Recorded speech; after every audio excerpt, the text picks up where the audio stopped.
video we will do the chapter number 5 of Alien Hand. Golu grows a nose. I'll be explaining the chapter in Hindi paragraph wise. After that we will do the question answer for the chapter. So let's start with the chapter. Long ago the elephant had no trunk. He had only a bulgy nose, as big as a boot. He could wiggle it from side to side, but could not pick up things with it. बहुत समय पहले हाथियों की सूंड नहीं होती थी, केवल एक मोटी सी नाक होती थी, जैसे कि एक जूता हो। वह इसे इधर उधर घुमा सकता था, लेकिन इससे कोई चीज़ उठा नहीं सकता था। There was a baby elephant called Golu. He too had no trunk but only a bulgy nose, as small as a small boot. Golu was full of questions. He asked his tall aunt, the ostrich, "Why don't you ever fly like other birds?"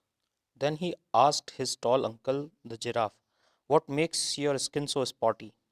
He asked his huge uncle, the hippopotamus, "Why are your eyes always so red?" He asked his hairy uncle, the baboon, "Why do melons taste like melons?" The ostrich, the giraffe, the hippopotamus, and the baboon had no answers to Golu's question. Golu is a naughty boy, naughty baby, they said. He asks such a difficult questions. एक छोटा हाथी था वहाँ, गोलू नाम का. उसकी भी सूंड नहीं थी, एक मोटी सी नाक थी, उतनी छोटी जितनी कि एक छोटा जूता होता है. गोलू बहुत सारे सवाल पूछता था. उसने अपनी लंबी आंटी से पूछा, ऑस्ट्रिच से, "आप दूसरी चिड़ियों की तरह कभी उड़ती क्यों नहीं?" फिर उसने अपने लंबे अंकल जिराफ से पूछा कि आपकी स्किन पर इतने सारे स्पॉट क्यों हैं? फिर उसने अपने मोटे अंकल हिप्पोपोटामस से पूछा कि आपकी आंखें हमेशा लाल क्यों रहती हैं? उसने अपने ज़्यादा बालों वाले अंकल बैबून से पूछा कि तरबूज का टेस्ट तरबूज जैसा क्यों होता है? ऑस्ट्रिच, जिराफ, हिप्पोपोटामस और बबून के पास उस गोलू के सवालों का कोई जवाब नहीं था. गोलू एक शरारती बच्चा है, उन्होंने कहा. वह इतने मुश्किल सवाल पूछता है. One day Golu met the myna bird sitting in the middle of a bush and asked her, "What does the crocodile have for dinner?" The myna said, "Go to the banks of the great grassy Limpopo river and find out." एक दिन गोलू मैना चिड़िया से मिला, जो कि झाड़ियों के बीच में बैठी हुई थी. उससे पूछा, "मगरमच्छ रात के खाने में क्या खाते हैं?" मैना ने कहा कि लिम्पोपो नदी के किनारे जाओ और खुद देख लो. Golu went home. He took 100 sugar canes, 50 dozen bananas, and 25 melons. Then he said to his family, "Goodbye. I am going to the great grassy Limpopo River. I'll find out what the crocodile has for dinner." He had never seen a crocodile and did not know what one looked like. Golu घर चला गया. वह अपने साथ 100 गन्ने, 50 दर्जन केले और 25 तरबूज लेकर गया. फिर उसने अपनी परिवार से कहा कि गुड बाय. मैं महान बड़ी झाड़ियों वाली लिम्पोपो नदी जा रहा हूँ. मैं जाकर देखता हूँ कि मगरमच्छ खाने में क्या खाता है, रात के खाने में क्या खाता है. उसने कभी मगरमच्छ नहीं देखा था और नहीं जानता था कि वह कैसा दिखता है. He met a python and asked him, "Have you ever seen a crocodile? What does he look like? What does he have for dinner?" वह एक पाइथन से मिला और उससे पूछा, "क्या तुमने कभी मगरमच्छ देखा है? वह कैसा दिखता है? वह रात के खाने में क्या खाता है?" The python uncoiled himself from the branch of a tree but said nothing. Golu politely helped him to coil around the branch again and said goodbye to him. Python ने पेड़ की शाखा के चारों तरफ जो कुंडली मारी हुई थी उससे बाहर निकला, मगर कुछ नहीं बोला. गोलू ने बहुत दयालुता से उसे वापस पेड़ की टहनी पर कॉयल बनाने के बाद धन्यवाद दिया और चल दिया. Golu moved on eating sugar canes, bananas, and melons. After a few days, he reached the very edge of the great grassy Limpopo River. On the bank of the river, he saw a log of wood. Golu चलता रहा, गन्ने, केले और तरबूज खाते हुए. कुछ दिन के बाद वह महान झाड़ियों वाली लिम्पोपो नदी के किनारे पहुंच गया। उसने नदी के किनारे एक लकड़ी का बहुत बड़ा लट्ठा देखा। It was really the crocodile who winked at him. Excuse me, said the Golu. Have you ever seen a crocodile? The crocodile winked again and lifted half his tail out of the mud. Come here, little one, said the crocodile. Why do you ask such questions? I want to know. Come close, little one, for I am the crocodile. And he shed crocodile's tears to show it was quite true. ये सचमुच में एक मगरमच्छ था जो उसकी तरफ आंख मार रहा था। गोलू ने उससे कहा, माफ़ कीजिएगा, क्या आपने कभी मगरमच्छ देखा है? मगरमच्छ ने फिर उसकी तरफ आंख मारी और अपनी पूंछ को आधा उठाकर कीचड़ में से निकालकर कहा, यहाँ आओ छोटे। तुम इस तरह के सवाल क्यों पूछते हो? मैं जानना चाहता हूँ। पास आओ छोटे, मैं ही मगरमच्छ हूँ। और उसने अपने घड़ियाली आंसू भी बहाए, ये दिखाने के लिए कि वो सच बोल रहा है। Golu was afraid but he sat down on the bank and said, you are the very person I was looking for. Please tell me what you have for dinner. Come here little one and I will whisper the answer to you, said the crocodile. Golu put his head down close to the crocodile's snout, and the crocodile caught him by the nose. Golu डरा हुआ था, लेकिन वह नदी के किनारे बैठ गया और बोला, मैं आप ही को ढूंढ रहा था। आप मुझे बताएंगे कि आप रात के खाने में क्या खाते हैं? यहाँ मेरे पास आओ, मैं तुम्हारे कान में बताऊंगा, क्रोकोडाइल ने कहा। गोलू ने अपना सिर क्रोकोडाइल की नाक के पास पहुंचाया और मगरमच्छ ने उसे नाक से पकड़ लिया। I think, said the crocodile, today a baby elephant will be my dinner. Let me go, you are hurting me, crocodile, screamed Golu. The python, who had been quietly following Golu, came to the bank and said, if you do not pull as hard as you can, the crocodile will drag you into the stream. मैं सोच रहा हूँ, मगरमच्छ ने कहा। जैसे ही गोलू ने अपना सर मगरमच्छ की नाक के पास रखा, उसने उसकी नाक को कसकर पकड़ लिया। मैं सोच रहा हूँ कि आज रात के खाने में एक छोटा हाथी खाऊंगा। मुझे जाने दो, आप मुझे नुकसान पहुंचा रहे हो, मिस्टर क्रोकोडाइल, गोलू ने चीखते हुए कहा। पाइथन, जो कि चुपचाप गोलू का पीछा कर रहा था, नदी के किनारे आया और बोला कि अगर तुमने इतनी जोर से नहीं खींचा जितनी जोर से तुम खींच सकते हो, तो मगरमच्छ तुम्हें पानी में खींच लेगा। Golu sat back on his little hunches and pulled and pulled. The crocodile slipped into the water, making it all creamy with the great sweeps of his tail, and he also pulled and pulled. Then the python coiled himself round Golu's stomach and said, let's pull harder. Golu dug in all his four legs in the mud and pulled. The nose kept on stretching.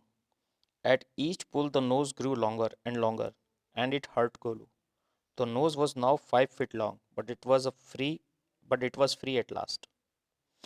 Golu नदी के किनारे पर बैठ गया और खींचने लगा और खींचने लगा।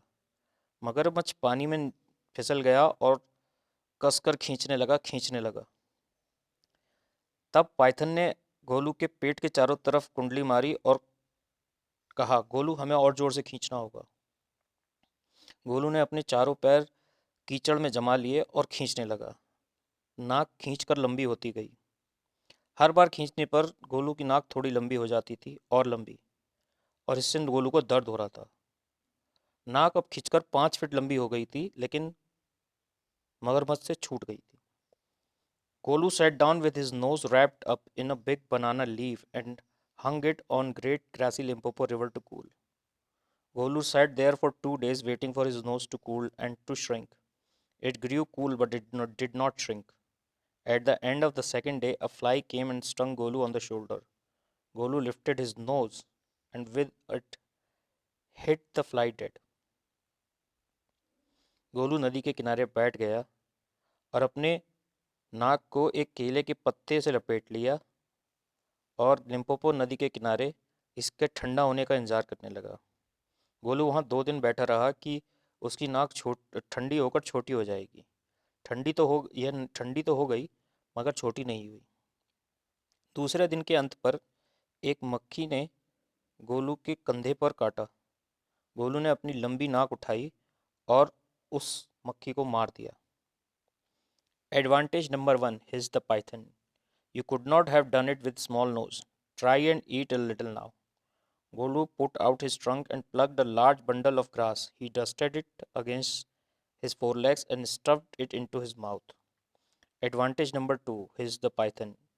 You could not have done it with a small nose. Don't you think the sun is too hot now?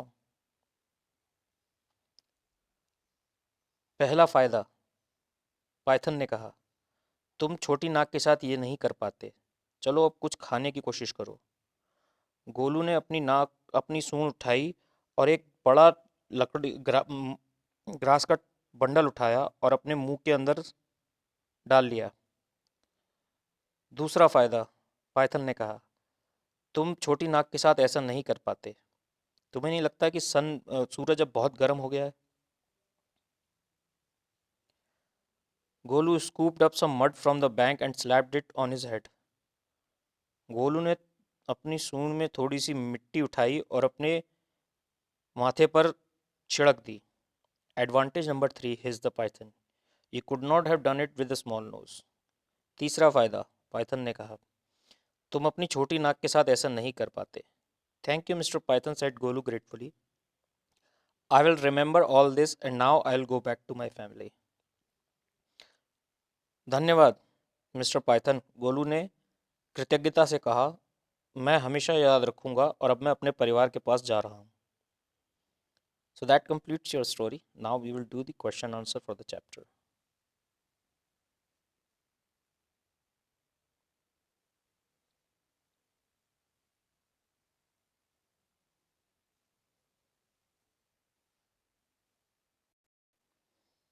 Okay. So question number 1. Why does Golu ask, why don't you ever fly? Whom does Golu ask, why don't you ever fly like other birds? Answer. Golu asked his tall aunt the ostrich that why don't you ever fly like other birds? Golu asked his tall aunt ostrich that why don't you ever fly like other birds? Question number 2. Which uncle of Golu had red eyes? Answer. Golu's huge uncle, the hippopotamus, had red eyes. Question number 3. Golu's relative did not answer his questions because option 1, they were shy. 2, the questions were too difficult. 3, Golu was a naughty baby. So the answer is question number 2, the questions were too difficult. Question number 4. Who advised Golu to go to the Limpopo River? The Myna bird advised Golu to go to the Limpopo River. Answer. The Myna bird advised Golu to go to the Limpopo River. Question number 5. Why did Golu go to the river? Answer. Golu went to the river to know what the crocodile had for his dinner. Golu went to the river to know what the crocodile had for his dinner. Question number 6. The crocodile lay on the bank of Limpopo River. Golu thought it was a living crocodile, a dead crocodile, a log of wood. And the answer is option 3, a log of wood. Question number 7. What did the crocodile do to show that it was a real crocodile? Answer. Crocodile shed his crocodile tears to show that it was a real crocodile. Crocodile shed his crocodile tears to show that it was a real crocodile. Question number 8. Come here, little one, and I'll whisper the answer to you. The crocodile said this because he could not stand up. He wanted to eat Golu. Golu was deaf. The answer is second, he wanted to eat Golu. Question number 9. Who helped Golu on the bank of the river? Answer. The python helped Golu on the bank of the river. The python helped Golu on the bank of the river. Question number 10. Name 2 things that elephant can do with his trunk and 2 he cannot. Answer. The 2 things the elephant can do with his trunk are 1. Pluck a large bundle of grass and stuff it into his mouth. 2. scoop up some mud from the bank and slap it on his head. The two things the elephant cannot do with his trunks are cannot scratch himself with his trunk, cannot chew or eat food directly with his trunk. So, this completes your chapter number 5 of An Alien Hand. We will do the next chapter in our next video. Thank you.